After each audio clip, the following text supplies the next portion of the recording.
In the 60s, 70s, and 80s, ads like these filled the newspapers and magazines of the day, driving consumers to purchase the latest designer shoes or clothing.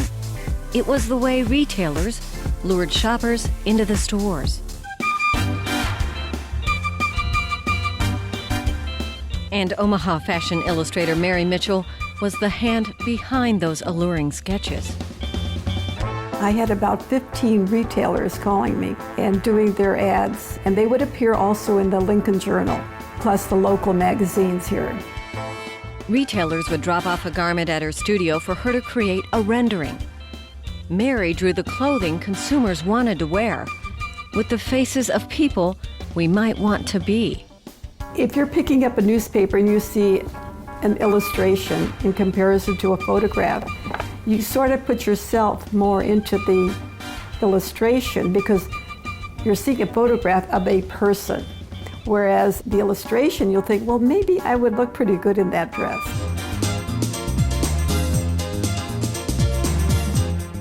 While fashion photography could show every detail, fashion illustration was much more about highlighting select details.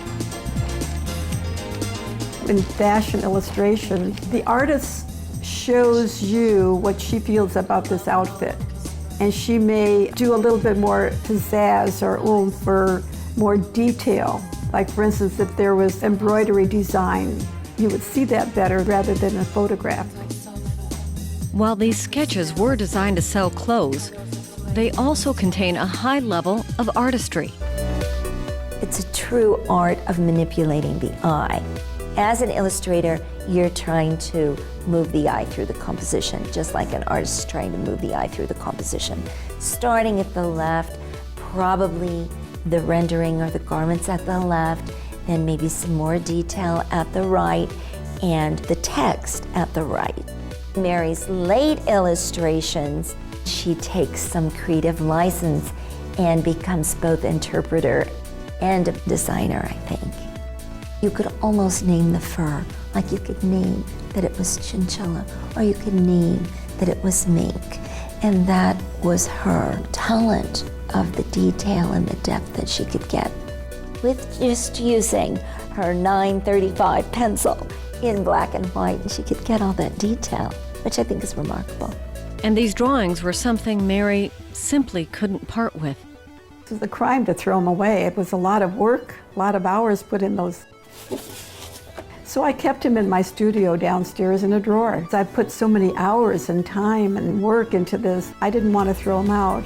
I think it is art. It really is. With more than 1,000 renderings spanning 3 decades, industry experts say this collection is an important one. It's significant for the breadth of her work, and that this work occurred in the 60s, 70s, and early 80s when illustration was in the mainstream of fashion marketing. Mary's wonderful approach to interpreting designs. There's depth, there's fluidity, there's movement, and there's energy, which not every illustrator can master, and she mastered that. While the retail world relies on fashion photography to sell clothes these days, Mary isn't ready to put down her brushes just yet. It's expressive. It gives me something to do that I enjoy. It's like reading a book, and if you enjoy reading a book, I enjoy drawing. It's a pleasure, and it's just a joy to sit there and draw something like this and think, oh, I wish I could wear that. Don't we all?